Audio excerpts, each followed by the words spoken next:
the Audi RS7. It's fast, it's fun, it's practical, it looks amazing, and most importantly, used, it's kind of affordable. What is going on, guys? Yay Cars here, and my name is Sully. And in today's video, I'm going to be explaining to you guys why I think a used Audi RS7 is the best luxury, premium, ultra sedan, or however you classify it, car on the market right now. But before I do any of that, I need to show you guys the most important thing about a car, the exhaust note.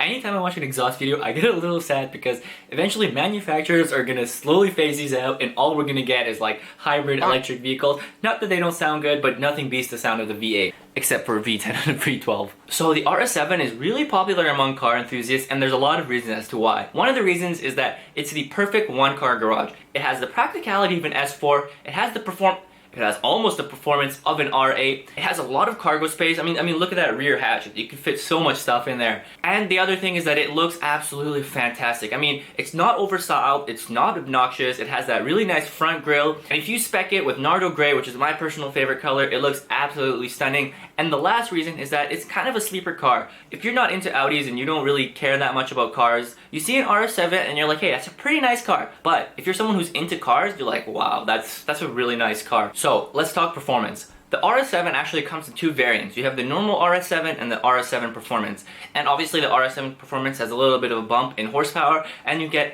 extra things such as carbon ceramic brakes and extra carbon like every other performance model of every car ever had. So a normal RS7 you get 560 horsepower, 516 pound-feet of torque, and you do 0 to 60 in 3.6. Pretty respectable number. And then the RS7 Performance, you get a bump in horsepower, so you get 605 horsepower, 516 pound-feet of torque, and you do 0 to 60 in 3.2 seconds.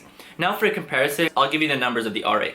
So the R8 is a V10, and it gets 612 horsepower, 428 pound-feet of torque, does 0 to 60 in 3 seconds.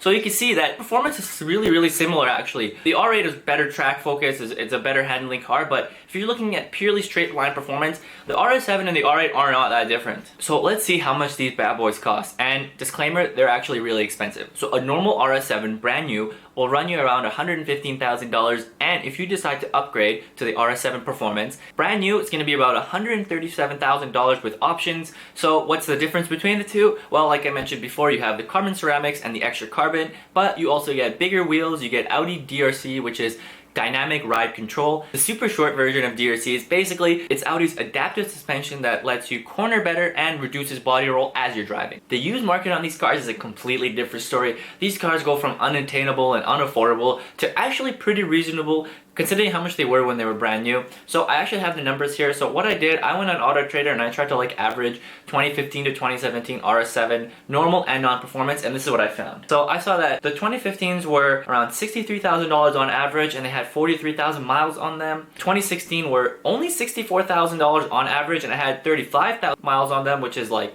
$1,000 more, but you have 10,000 less miles. Pretty good. 2017s were $74,000, and they had around 28,000 miles on them. So again, of course, the price is going up as the mileage goes down. And then if we actually look at the performance model, on average it was around $83,000, and they had around 21,000 miles on them. So you can see that the best RS7 to buy is the 2016 model year. It's the best price to mileage ratio. If you even compare it to the 2015, you see that the 2015 costs around $1,000 less, $1,000 to $2,000, but it has like 7,000 to 8,000 miles more. The 2016 one is just better bang for your buck. You get a lower mileage car, you only have to pay like $2,000 for it.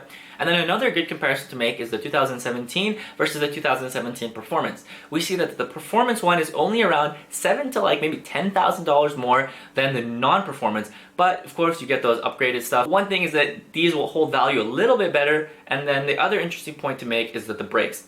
So here's the big thing about carbon ceramic brakes, is that they're expensive to replace. They're around $10,000 just for the rotors. So this is something that a lot of people will make the argument that, hey, if I buy a used RS7, I'm going to have to replace this and it's going to be another 10 grand. But here's the thing. They last for 80,000 miles, for example. Let's say you buy one that has 20,000 miles on it. This means you could safely drive the car for 40,000 miles and not have to worry about replacing the rotors. Compare that to a normal RS7 where you would probably have to replace the rotors at least once, which is anywhere between 3 to 4 grand. So let's say we incorporate 3 to 4 grand in favor of the RS7 Performance, which means it lowers its value by like 3 grand. Now you're only paying around, 4-ish grand more for an RS7 performance, which is something that you would have to think about, see if it's worth it, but it's an interesting point to make that, and I feel like not a lot of people talk about these kind of small things. They don't really take into account that, hey, RS7 performance brakes are expensive, but they don't look to the fact that if you sell it before you have to replace it, it gives you more value, because if you have the non-performance, you would have to replace the rotors at least once. So the next thing I want to talk about is the tuning capabilities of the RS7. It's pretty crazy what gains you can get with just an ECU tune. So I'm going to be looking at the APR, which is one of the more well-known, popular tuning companies for Audi.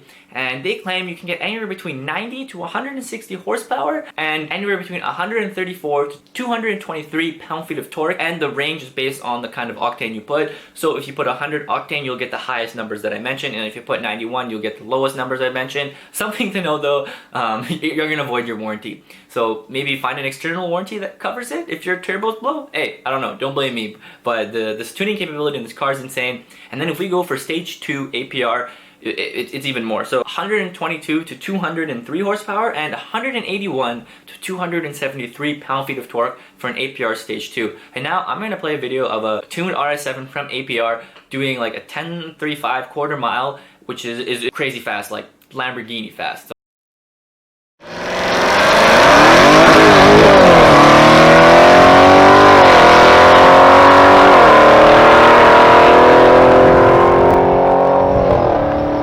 So now you saw that, now I'm going to play the video of a Lamborghini Aventador SVJ.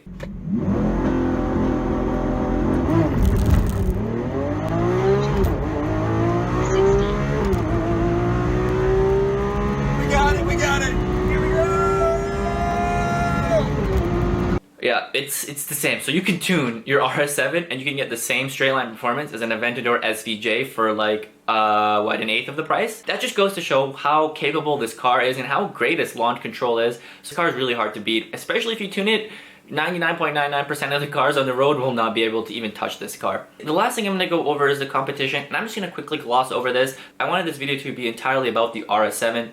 So the biggest competitor that I found was the M5 and the E63S. Here's the problem I have with the E63S is it's fast, it's actually a little bit quicker than the RS7, but it doesn't look as nice in my opinion as the RS7. And then if you look at the BMW M5, I think that the RS7 beats it in terms of, you know, straight line performance, but and I'm not talking about the brand new M5. From what I've read, people say that the M5, you know, even though it's better to drive around twisty roads and stuff, the RS7 beats it in terms of straight line performance and being a little bit more luxurious. And here's my issue with actually the M5, is that when you see an RS7, it actually has some presence to it. When you see a BMW M5, it just looks like another BMW to me. So what would you pick? Would you go for the 2016 RS7 or would you go for a 2017 RS7 performance? Would you rather pick a BMW M5? Let me know in the comments. Let me know your thoughts. Let me know if you enjoyed this video. If you guys did, I would appreciate if you liked it. It really helps me out. It helps the YouTube algorithm, like, recommend this to other people. And if you enjoy my content, go ahead and subscribe. I would really appreciate it. All for today's video, guys. Thanks for tuning in, and I'll see you in the next one.